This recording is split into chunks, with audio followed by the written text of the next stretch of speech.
కేంద్రంలో నరేంద్ర మోడీ ప్రభుత్వం నూతనంగా ప్రవేశపెట్టిన వికసిత్ భారత్ జీ పథకంపై కాంగ్రెస్ కమ్యూనిస్ట్ పార్టీలు అసత్యాలు చెబుతున్నారని, గతంలో ఎన్ఆర్ఈజీఎస్ పథకం కంటే 25 రోజులు రైతులకు అదనంగా పనులు కల్పిస్తుందని Bharatiya Janata party civil supplies director Enimireddy Malakondaiah, BJP జిల్లా అధ్యక్షులు బిక్కిన విశ్వేశ్వరరావులు తెలిపారు.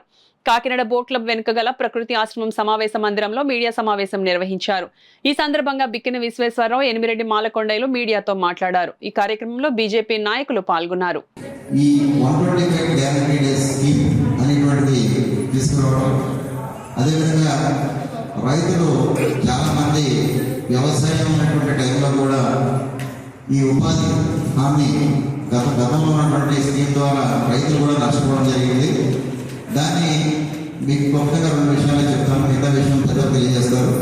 దాన్ని చాలా క్లియర్గా 125 డేస్కి మీకు ఉపాధి ఇస్తారు. అదేవిధంగా ఏదైతే వ్యవసాయం ఉండేటువంటి రోజులు ఉన్నాయో 60 రోజులు కూడా ఊపు కానీ, అదేవిధంగా కోతలు ఉండే సమయంలో 60 రోజులు కూడా హాలిడే ఇస్తారు.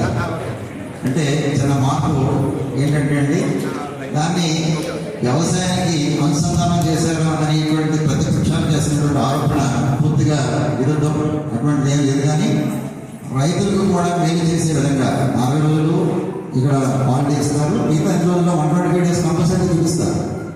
ఈ విధంగా ఇది అద్భుతమైనటువంటి రైతులు కూడా ప్రయోజనం వచ్చేది. అదేవిధంగా ఉపాధి హామీ కూలీలుగా ఉన్నటువంటి వ్యక్తులను కూడా ఇప్పుడు దళారులు అన్ని విధాలుగా మోసం చేస్తున్నారు.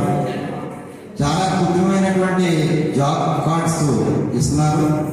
ఎన్నో లూప్హోల్స్ ఉన్నవి. ఇవన్నీ కూడా సవరించి ఈ కొత్తగా ఈటీజీరామ్జీ అనేటువంటిది పేరు మారుతూ అద్భుతంగా భారతదేశం చాలా మందికి వెళ్ళడానికి ఇది ఒక అద్భుతమైన అవకాశంగా ఉంటుందని చెప్పేసి అందరం భావిస్తున్నాం. మీడియా మిత్రులు తమ ద్వారా కూడా ప్రజలకు అర్థమయ్యేటట్టు దీనికోసం తెలియజేయాలని కోరుతున్నాం. 10వ తేదీ రాజమండ్రిలో ఉంటుంది. ఆ సెమినార్తో పాటు మనం తీసుకునేటటువంటి కార్యక్రమాలని ఈ మధ్యకాలం ఇందాక మన విశ్వేశ్వరరావు చెప్పినట్టుగా ఈ పథకాల మీద కమ్యూనిస్ట్ పార్టీ వాళ్ళు కొంతమంది విమర్శిస్తున్నారు, కాంగ్రెస్ పార్టీ వాళ్ళు కూడా విమర్శిస్తున్నారు. దేశంలో వీళ్ళిద్దరూ విమర్శించే ముందు ఒక విషయం ఆలోచించుకోవాలి. అయ్యా, 150 రోజులు 100 రోజులు పెట్టి 60 రోజులు పండించిన సందర్భంగా 250 ఇస్తానని 120 ఇచ్చిన సందర్భంగా మీరు ఎవరు నోడెత్తి మాట్లాడలేదు.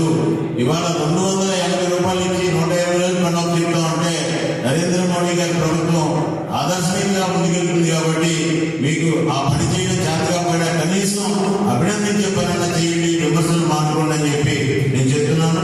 రెండోది, కాంగ్రెస్ పార్టీ వారికి కూడా చెప్తున్నాను, మీరు ఈ పథకం గతంలో రివ్యూ చేసినప్పుడు, ఈ పథకాన్ని తీసుకొచ్చినప్పుడు 60-40% పెడితే రాష్ట్రం 40% పెడితే రాష్ట్రం ఓన్ చేసుకుంటూ ఉంటుంది, ఖచ్చితంగా రాష్ట్రం పెట్టాలని చెప్పినటువంటి మీరు 100% ఇవాళ వదిలేస్తుంటే ఇవాళ మీరు ఏం చేయాలో అర్థం కాక, డెవలప్మెంట్ చూసి ఓర్చుకోలేక కేవలం నరేంద్ర మోడీ గారిని వ్యతిరేకంగా మీరు కామెంట్ చేస్తున్నారు.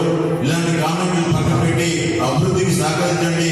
ఈ కార్యక్రమాలకి అవసరమైతే మీరు కూడా అభినందించండి అని చెప్పి కోరుతూ, విమర్శలు లేనటువంటి ఈ యొక్క అభివృద్ధిని ముందుకు తీసుకెళ్ళడం కోసం గ్రామ స్థాయిలో అవగాహన కల్పించి ఏ ఒక్క రూపాయి కూడా కేంద్రం నుంచి చూసినటువంటి రాష్ట్ర ముఖ్యమంత్రి గారు కానీ, కేంద్రంలో ప్రధానమంత్రి గారు కానీ, ఆంధ్రప్రదేశ్లో కూటమి ప్రభుత్వం పవన్ కళ్యాణ్ గారితో కలిపి కూటమి ప్రభుత్వం ఏదైతే ఉందో ఇది పారదర్శకంగా ముందుకు వెళ్తుంది. మీరు ఎక్కడైనా తప్పు జరిగితే ప్రశ్నించేది మేము సమాధానం చెప్తాం. అభివృద్ధిని అడ్డుకోవడానికి ప్రయత్నం చేయొద్దు. మీరు